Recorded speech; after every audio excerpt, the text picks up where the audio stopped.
Well, first off, thank you for coming in. Yeah, man. We always like to start by just kind of asking where we are and why did you choose this location? Yeah, this is where I run Gain Mortgage out of. I gave you guys the tour. Yeah. We've overbuilt this office and this space for a wine storage facility of ours, which you guys just toured. So when I launched this mortgage brokerage about 5 years ago, we moved in here. Yeah, awesome. So you said you've had the building for about, 10 years earlier? Coming up, probably in about 10 years. Yeah. So originally, was it just the wine cooler? This was a 30-foot wide, 100-foot deep warehouse. Yeah. It just empty warehouse. So we built all this out. Yeah. Oh wow, I couldn't even tell. Yeah. So I know you were born and raised in Oklahoma City. When I was talking to Matthew, he let me know that you went to Cassidy and he was in Heritage Hall. Yep. So just talking about that, your relationship with Matthew a little bit, where do you guys kind of intermingle between Cassidy and all those private schools? There's quite a bit of overlap. It's funny, growing up, they were our rivals. That's who I would get in fights with on the weekend. See, and that's what I was expecting. And now they're all my buddies. They're Matt's, they're guys I send business to. He sends business to me. It's all my attorneys and doctors are now buddies I used to. Yeah, it's nice. On the field. I'm kind of learning this. Having going to school up here in the city is just an aspect and a positive thing that I'm not going to be able to have. Where did you go to high school? Where are you from? I went to a school in western Oklahoma called Thomas, Oklahoma. Yeah. Okay. You know where Thomas is? Yeah. Not a lot of people do. Sure. I'm sure you hunt or something out there. Well, with you being a landman, I'm sure that you've been out there as well. Yeah. But I only graduated with 50 people, and that was the top. That was a big number for us. So even talking to a couple of the previous people on the show, just being able to start out with your first personal network, even once you get out of high school, those people, that's always going to be a positive. When you were in school, were you thinking like that? Not at all. Not at all? Yeah. I'm like a bad example of were you thinking ahead in high school or college. Yeah. I was having a good time. Yeah. I've got 3 boys coming up now there, and I'm like, you guys need to be thinking about this. Everyone you're meeting now, you're gonna be bumping elbows with. So, yeah. So going through your high school career, did you so with the kid we interviewed last, his name was Jackson Burke. He's a very young kid. He's 20 years old, and he just he made his own vintage store downtown. Mm-hmm. For some odd reason, something that I was trying to figure out. Clothes, you mean? Yeah, clothes, like clothes, streetwear, all that good stuff. But he has his own store, and he's been very successful for a couple years now. And talking to him, what kind of stood out to me the most was he was thinking about business and starting his own business at 17, really before that. Mm-hmm. When did that kind of click for you? So I went to MBA after undergrad at SMU. I started a business right out of it. It was my goal was start a business from the ground up. Yeah. I went into it pretty shooting from the hip. Yeah. I didn't do enough planning ahead. I started a distillery. Did I tell you guys this? Mm-mm. Okay. It's the Oklahoma's first licensed distillery was Prairie Wolf Spirits. Yeah. We've got some of their stuff in here somewhere. So we went to Able Commission, we want to open a distillery, and they were like, you can't do that. I was like, I think we can. Yeah. We had to go through the laws and all that mess. We opened it in Guthrie and ran that for a handful of years. Had no plans of an exit, just went into it just pretty blind. I was like, I want to start a business, let's go. And we built it. It was cool and it went well. And we met with a group that wanted me to consult on them opening another one. Right. And I was like, you guys want to buy one that's just running? Yeah. Because I don't want to do this anymore. And 25 days later, we were signing all the docs and it was done. Really? Yeah. So I started that was kind of my welcome to business. Learned on the fly. Knowing what I know now, I would have done a lot of things differently, but you kind of have to just learn by doing it. So that was a sloppy example of how to do it, but it worked out. And now I just kind of have that mindset and know better on how to make things work. Yeah, that's awesome. Yeah. So hearing that's a great story. So growing up in Oklahoma City, do you think that your environment kind of helped forge you to where you are now? Yeah, I think so. I don't think I took advantage of my opportunities kind of high school era and just thinking about things. I was pretty short-sighted on having a good time with my buds. Yeah. That's more me. But what's that? That's more like me. I'm talking to Matthew, and I kind of feel bad on his stories. I'm like, man, I need to start doing this. But I'm a little bit more relatable on your side. Everything happens for a reason, though, and I've got 3 boys now, so now I've learned that lesson on to be a little more. That's awesome. They're they don't need to be thinking about their 401k. Yeah. But I just wanted to know how the basic ideas of things work. Right. what's a mortgage? Why do you have insurance on something? How to just the super basics, kind of just little 101 lessons I can teach them. So again, it happens for a reason. I think it's just all about this generation coming up. Do you think that, I mean, looking at the wall, obviously you're outdoorsman, you do things like that. Growing up in Oklahoma City, how did that kind of forge you, rather not just the business aspect of it, but just you as a person? Do you think that your environment kind of shaped you? Yeah, I love Oklahoma City. We're growing. Obviously, it's becoming a much larger city, which is weird. It's been cool for a couple reasons. It still has that small town feel, which I like. Yeah. As much as we grow, you still have to be able to chat with people one-on-one. And, I'm in the mortgage industry, so people still want to come in and meet. Do business. Yeah. So I like that feel, and it's just been cool to see Oklahoma City grow and kind of be a part of it. I mean, in high school, there was no reason. If someone wanted to go downtown, it was like, why are you going down there? Right. Then they built like the ballpark, and it was like, see, that is so cool, because when I came up here, I mean, I'm 24, so even when I came up here, it's changed, but seeing it literally change like that, especially downtown. There was no reason to go downtown. Yeah, and then all these restaurants crazy. opened, and everyone was kind of like, well, they're going to go out of business. There's no way they can keep opening. And they just keep opening. Wow. There's some turnover, obviously, but they just keep going, and everything seems to be working. So you mentioned earlier that you went to your undergrad in SMU. That's in Dallas, correct? Mm-hmm. Yep. So moving out of Oklahoma City, which you're born and raised to, going to Dallas, was that a hard transition for you? It was interesting. You kind of get homesick going to another town or whatever. I loved it. Met my wife there. Met a lot of good friends. Learned a lot there. But when it was over, I was like, let's get back to Oklahoma and build something. So, I think, growing up when I was middle school, high school, you'd go to these Rotary meetings, all these older, successful men and women, and their goal was to stop the outflow of Oklahoma talent. Yeah, they'd go to college, and then they would move to Dallas or wherever. Yeah. And I feel like I kind of saw that stop with my generation, because our goal for all my buddies was like, let's go back home and do something. See, and that's something that I'm starting to pick up as well. I've said this a lot of the times on the podcast. I think Oklahoma City right now is like almost a bubble. I'm sure that you feel it on the mortgage aspect of it. A solid bubble. Bubble sounds like it could pop. A good bubble. A good bubble is what I'm saying, is that it's still growing right now. Yeah. It is by every metric. And see, 100%. And where I like to tie it back to, just kind of for fun and games, but what I really am kind of rolling the dice on, especially up here in the city, is the success of the Thunder. Oh yeah. I think that with having literally the eyes of the world on a small city, just like you're talking about, the OKC, it's awesome. Exactly. And then when you watch the finals and things like that, they're flying the drone through the city and everything like that. It's really cool to see everybody else seeing what we get to see on a daily basis. Something I see. Well, and the Hornets, they did a year here after Katrina, and like the it wasn't a drone back then, but the video, the shot of downtown, compared to now, I mean, my gosh, there's so many new buildings. It's night and day. Yeah. So was there a specific moment? I know you said you're in SMU now. Was there a specific moment that you're like, okay, we're going into mortgage lending? Is that what you're doing? So where's your mindset? I think people pick out mortgages. Yeah, it kind of happens. You never know. The family has some commercial real estate we've kind of owned and managed forever. So I was always kind of, involved in it. Yeah. And I enjoyed going to the meetings on the lending side and kind of seeing different options you had. In my mind growing up, you get a loan to buy a property. Then you kind of learn like, well, there's different options. There's different, terms, different rates, different options. And that's the stuff that I want to start to learn how to do. Yeah. And understanding that process like helps you understand how the whole world works. Exactly. Everything takes capital to get done. And understanding how you can get access to capital. No, I mean, 100%. Yeah. I think it's really cool talking to the people. It almost gets to a game where I remember we talked about it last time when I met you here. But talking with Matthew, he let me know there gets to a point where you're using the money that you've made, the capital that you've made on one asset to almost fund the next asset, where you're not really losing any money out of your pocket.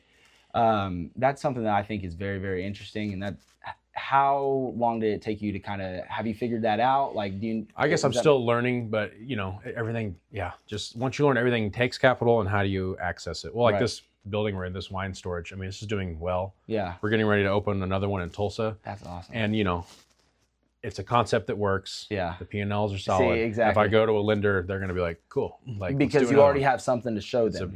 So that first one's tough because it's getting this thing. You're like, well, what is it exactly? I was like, it's Right. wine storage. It was kind of an odd thing to pitch, but Right. now that I kind of have it figured out, it shouldn't be too difficult to do the second one. So you're the managing broker and you're the principal, or you're the owner and principal broker of Gain Mortgage Group. Yep.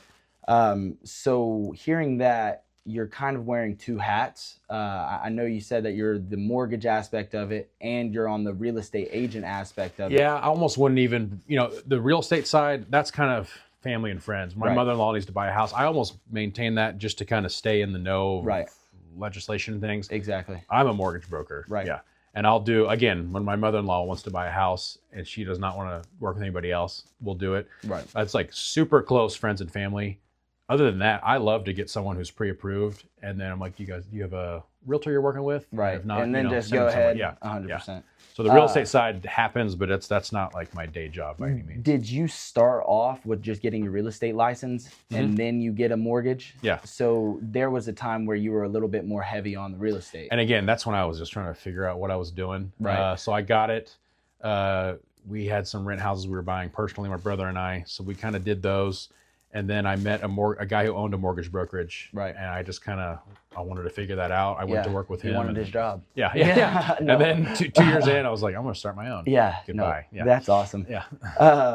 So I'm sure you've run into it, especially dealing with some of the people. I mean, every situation is different.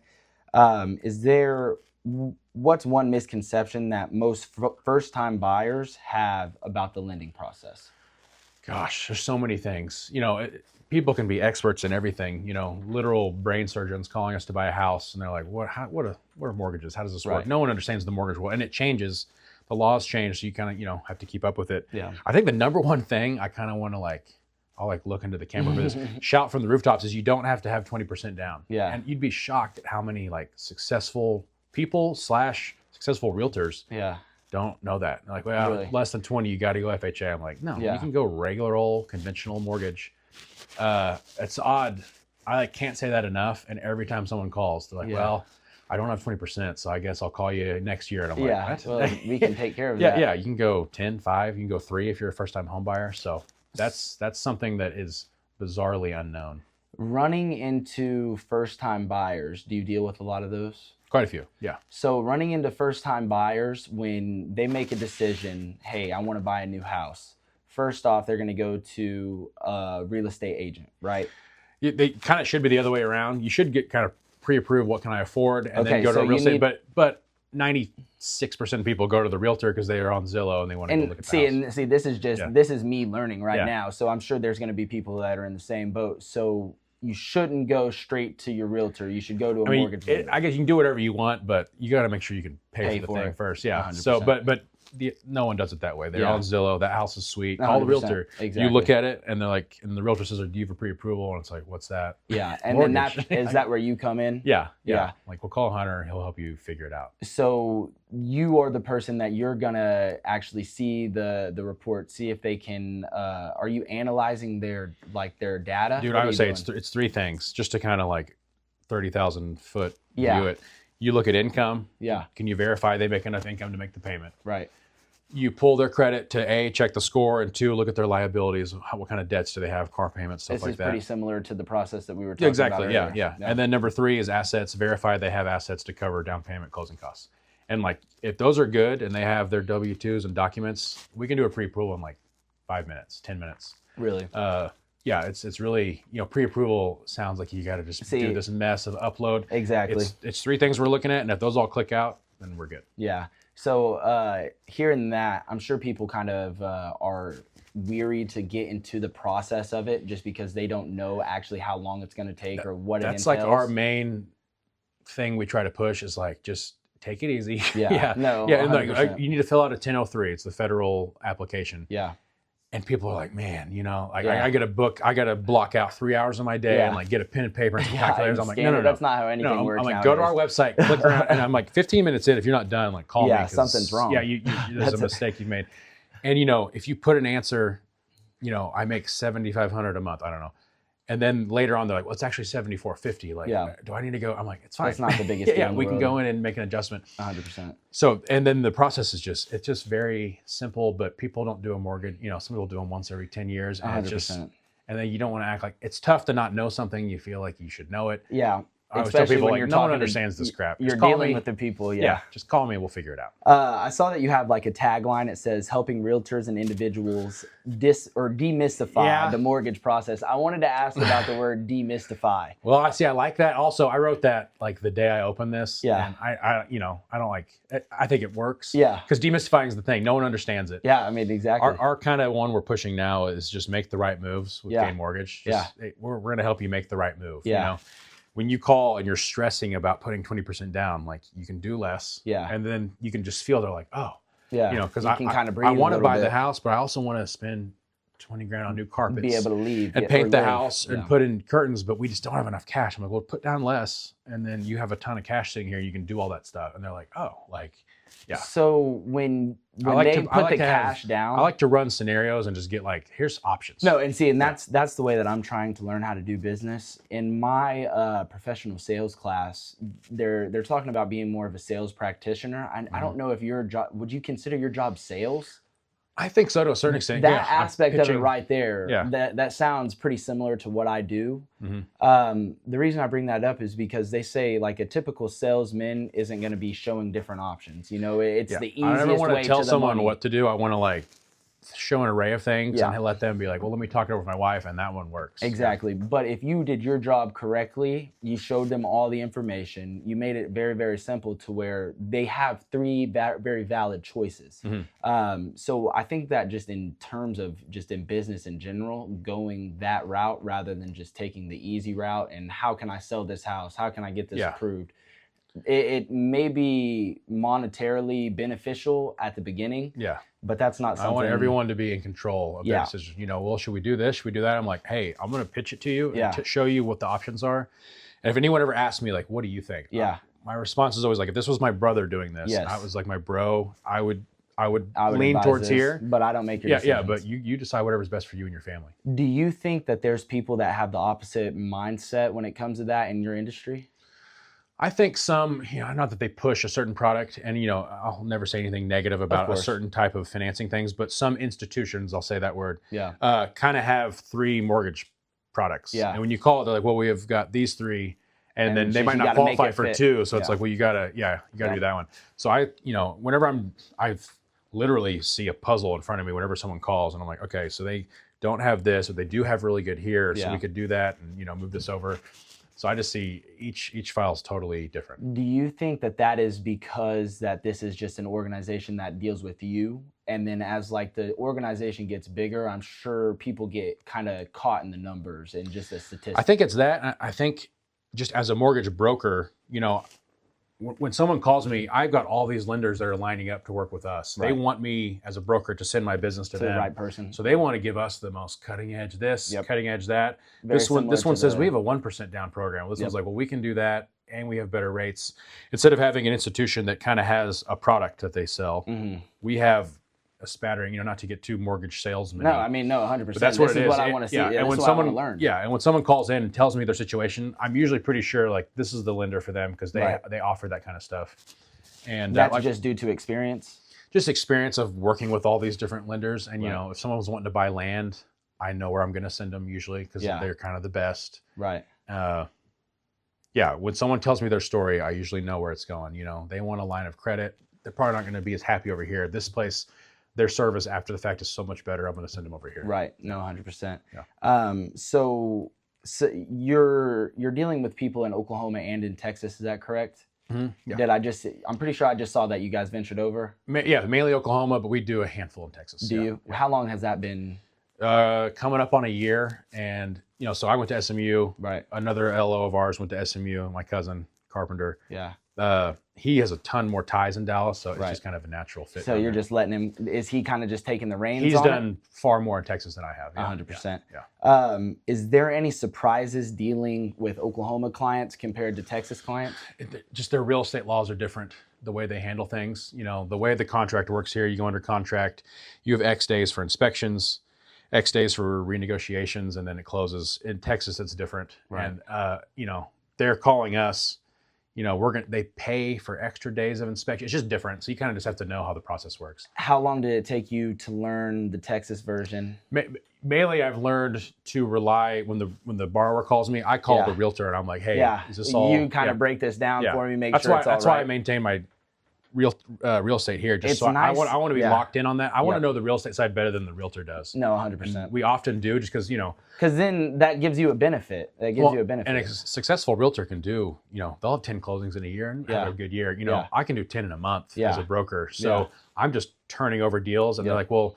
So I love when a realtor asks me, how much of a seller credit can they get on the real estate side? I'm like, well, it's this much. 100%. Because I've seen it 100 times.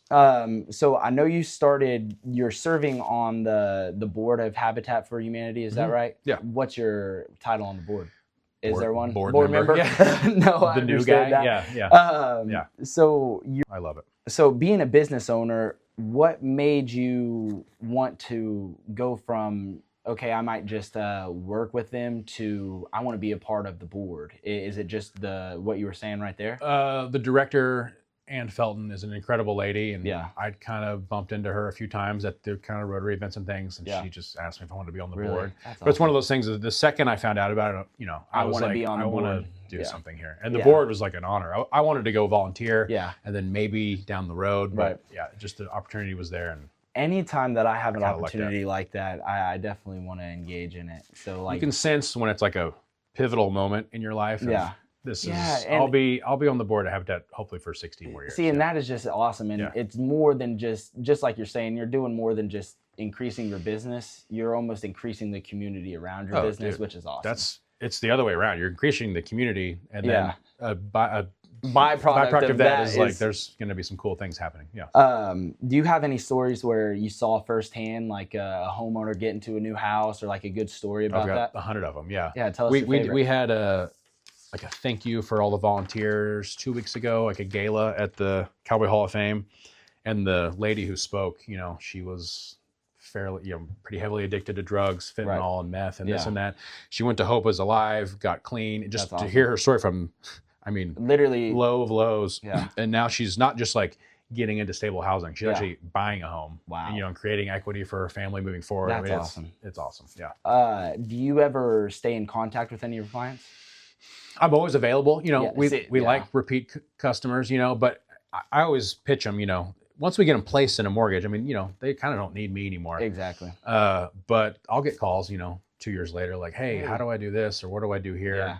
Do I refinance this now? I'm like, well, let me run the numbers for you. Do you welcome those questions? Yeah. Oh, yeah. That's awesome. That's, there's a couple people in my, CPA, my, insurance. When you find those people that you can work with, you latch onto them. Right. I want to be that as the lender. Yeah. If you have an issue, just call Hunter. Yeah. Don't sit there and ponder it. Yeah. Call no, and see, that's another one of those traits that I want to be able to kind of incorporate in my own life. Yeah. Whatever I end up doing after college, I want to be the person where, just like you said, instead of wondering your options, this, that, and the third, call me and let's figure out what your options are. And then of course you can make your own decisions. And then when you have those people, to me, it's like, if I have a plumbing issue, I don't think about it. I'm like, I've got this guy. Who's I use the same person every time, and it's good business for you. It's good business for me. It's perfect. I heard a thing in class that says relationships are the currency of business. Yeah, and I heard that, and I was like, wow, it's more and more true. Yeah, I was like, wow, that's awesome. Yeah. That kind of spurred this whole podcast. Gets a little different here. This is going into leadership and mindset. Okay. So I know you're dealing with people day to day. I know that you're kind of humble about it, especially after talking with you today. Mm-hmm. What are some personal philosophy when it comes to serving clients this isn't just an everyday transaction, just like you said, people are doing this once every 10 years. Yeah. So how do you personally make sure that you're going at it the correct way? Literally, my filter is that I'm making the decision, like I mentioned, my brother or myself are making it. Every decision being made is like of the utmost importance because they're buying a house and it's huge. It's probably the biggest transaction they've ever done, maybe ever will do. So it's not someone trying to pick out what color to paint their kitchen or something. Exactly. So I treat everything, again, I pitch it and I try to just say, talk this over with your family. I want every deal to be treated the same. If it's a first-time home buyer buying an $80,000 manufactured home somewhere, or it's some dude buying his fifth house that's $3 million here in, Nichols Hills or something, everyone gets treated identically no matter what. Where did your quality of service come from? I enjoy hooking people up and making the deal work. I do too. I talked to a guy, people who enjoy hooking people up, you do for others what you want done for you. Mm-hmm. I enjoy people hooking me up and standing up for me if something's said bad about me. So I want to always flip that. And you do to other people what you want done. And just keep it at that. And seeing when that little golden rule or the phrase starts basically to trickle. The golden rule. When that kind of trickles into your life, I feel like every aspect of your life starts going up. Yeah. Whether you're at work, whether you're at school, whatever it is, as long as you are keeping that in fact, I think you're a step above some people. Fake to some people at first. You'll meet people coming up. I'm like, this guy's something's going on here. He's too nice. Yeah. But then you get to know him. You're like, oh man, this guy's just great treating dude. everybody. He's just awesome. Yeah. He's just an awesome guy. Yeah. And I'm like gonna use whatever he does. Yeah. What do you do for a living? I want to use you. Yeah. So what does good leadership work? What does it look like in the mortgage industry? I guess it's kind of the same thing, just treating everybody fairly, treating everyone like it's yourself. When I first started out, you have all these questions, every deal that comes in, you're learning as you go. Can be stressful, it can be overwhelming. It's nice to have someone to reach out to, you can rely on, and not be dependent on them really, but just know that if you need to get a hold of somebody, you have someone to mentor you. Who is that for you? That's what's tough for me in this, I kind of, not that I didn't have mentors coming up, but I didn't make a point of surrounding myself with those folks. Right. I have some people like my, accountant and things that I trust with that. But in terms of lending, I kind of just figured it out almost, really? And not to say that God was obviously very involved. I'm not going to say it was don't sell yourself short, man. I'm not going to say it was all me. No, but now that I'm kind of in this position, I love when someone wants to get into it. Because I'm like, let's go. Let's go talk about it. Let's not just have a little chat. Let's go to lunch and dig into it. Was there, I'm sure, especially with you kind of jumping in, this is one of my favorite questions to ask. What are some of the initial hurdles that people that go into the lending aspect and they want to get into, you said earlier, you saw that guy, he wanted his job. Yeah. You said you didn't really have too much knowledge as far as the lending goes. So what are some of the issues that you ran into when you first started? Well, it's tough because, you can read about it. I had done plenty of deals through our real estate stuff.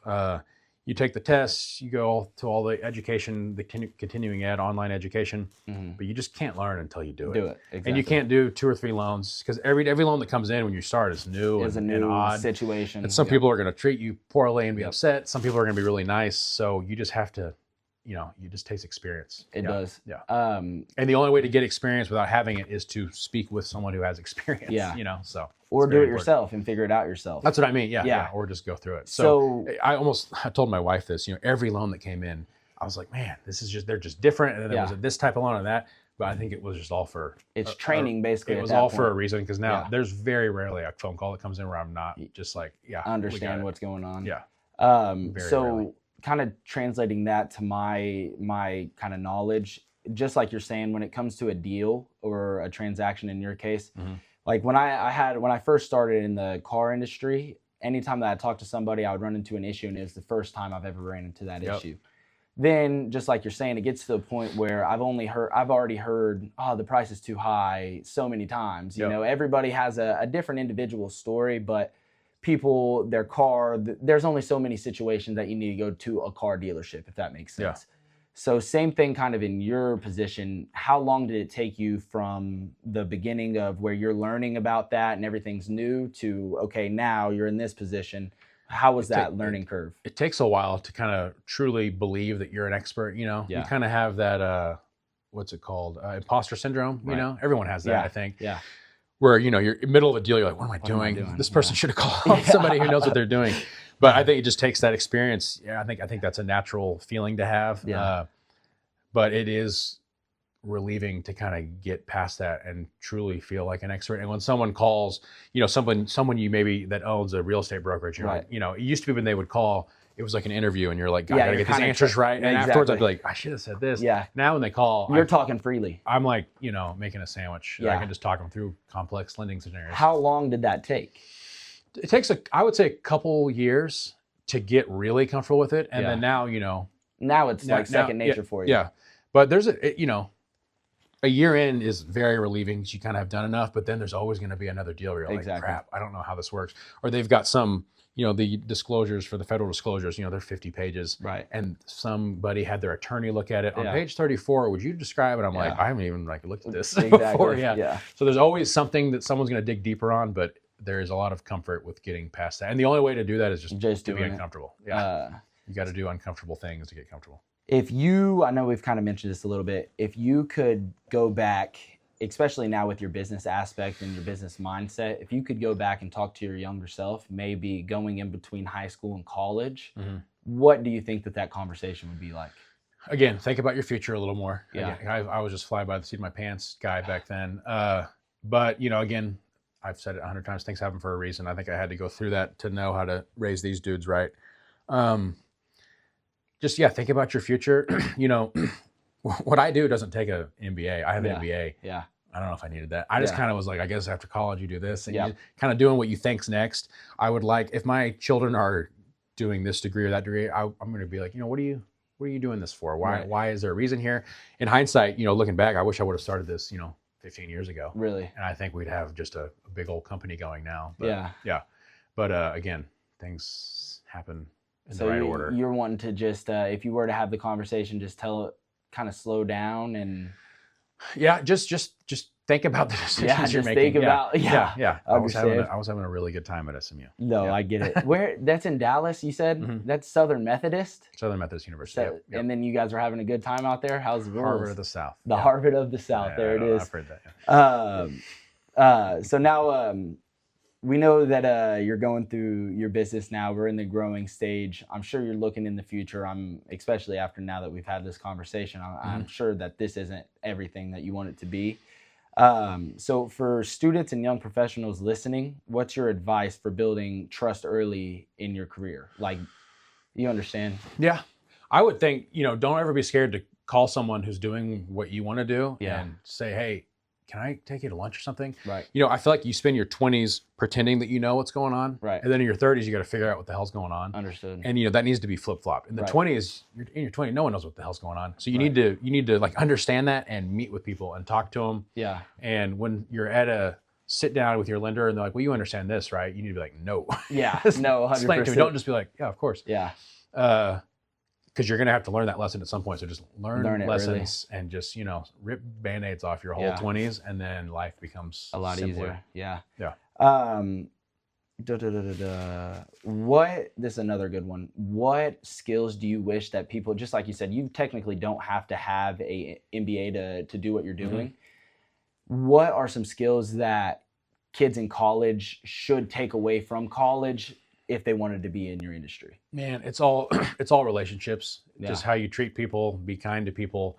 You know, I mean, when you're sitting in a trigonometry class, you know, you're not going to use trigonometry. This is a financial job where you need to be adequate at certain math and everything like that. But it all comes down to just how you treat people. How you treat people. Yeah. Is there any aspect of college that you use? Like, I know, did you do any of the accounting or anything like that?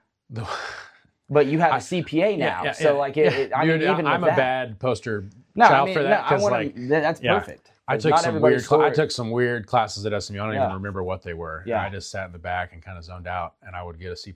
Yeah. Like whatever. Well, no, that's totally fine. I mean, 100%. Everybody's story is different. Yeah. That's the best part about it. I will say, at MBA, you know, I buckled down for that because I wanted to do well and everything.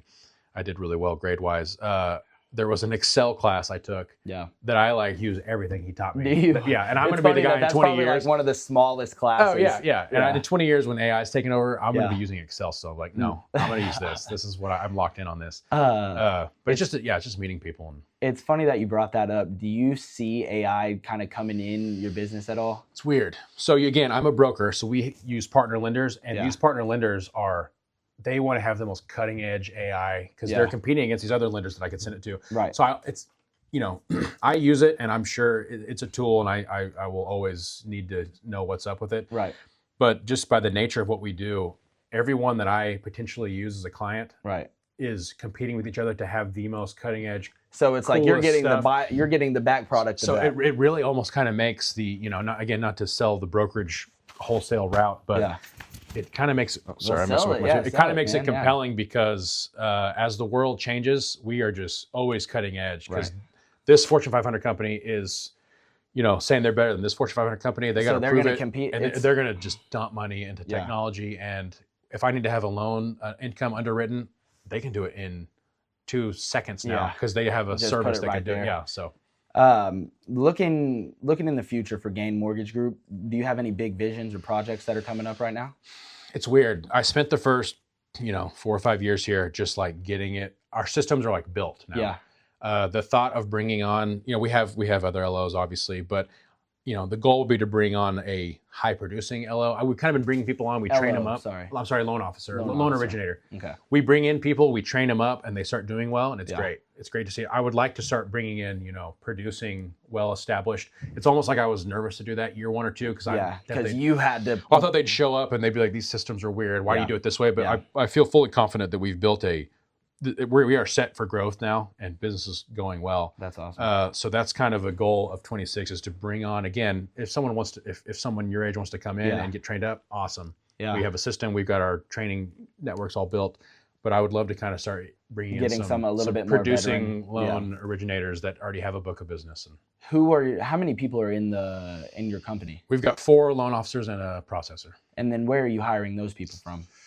Just people I've met over the years. Yeah, that's the best part about it. Someone who's reached out. One was an ex-realtor that kind of understood it, but wasn't really having a good time doing that. And they've done well. That's awesome. Yeah. So you said that you're in growth stage now. What does growth mean for your business?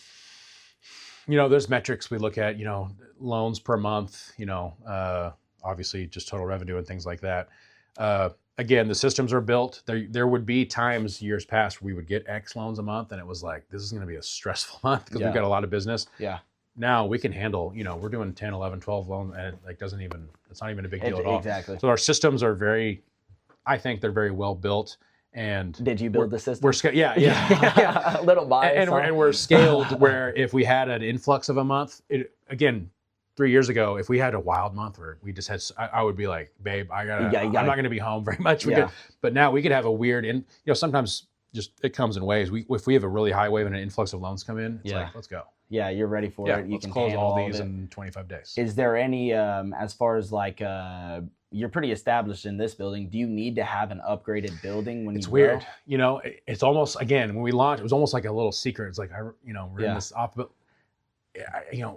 if I had a brick and mortar, I don't know what it would be. Besides, I would have more overhead and I'd have to have more fees. Exactly. And honestly, the way that you have this set up, it's almost perfect because you have this business, you have an open space, and then you have your other business in the back. And again, these are auxiliary, kind of behind the scenes businesses. My day job is Gain Mortgage. Right. And I don't want to sound too funky here, but you just don't need a lot to run it. It's all software. See, and it's not one of those things that you have to have a building. I don't need to have 10 underwriters. Each one of these lenders that we send business to have teams of underwriters that I have immediate access to from 7 a.m. to 10 p.m. If a weird thing comes up on a Friday at 9 p.m., I can call and the underwriter gets it done. Stat. And answer this however you wish, but how are you getting paid from the transaction? So this is kind of important. A lot of, most people don't bring it up, but some people are like, well, hold on. Am I paying you extra because you're not a bank or whatever, or another industry? We are all primarily, almost every loan I do, essentially every loan is lender paid. So again, these lenders are fighting for our business. Yeah. They pay us to send the loan their way. You're sending the loan to them, 100%. Yeah. So there's by using us over someone else, there's not like the borrower's having to pay Gain Mortgage a fee. Yeah. So you're getting paid from the lender that you send the loan to. It's all lender paid. Yeah. That's awesome. Yeah. That's an important point for people to understand. No, 100%. 100%. Well, broker sounds like we're middlemaning and just taking fees from the borrower. And I feel like that's a lot of like a stereotype, or not even really a stereotype, but just a preconceived notion. Well, I think kind of pre-08, there was probably some, before the housing crisis, there was probably some predatory things going on. See, and I think that's just in that in the market as in everything right now. It's more buyer focused than us being on this side of it, just because they have so much information. It doesn't make much sense for us to try to cut any corners or make anything weird. You know, you're in a different position than me.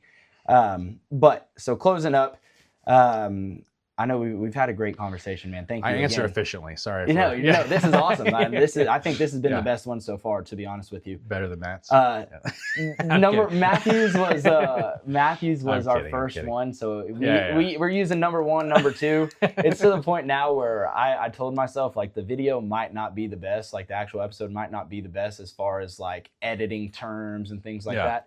I'm going to do it to the best of my ability. I'm going to post it. Yeah. You know what I'm saying? Get it out there. People are going to be able to literally watch us grow and learn how to do it from episode to episode. You got to start. And I've already learned a lot about doing it, and I'm sure he has as well.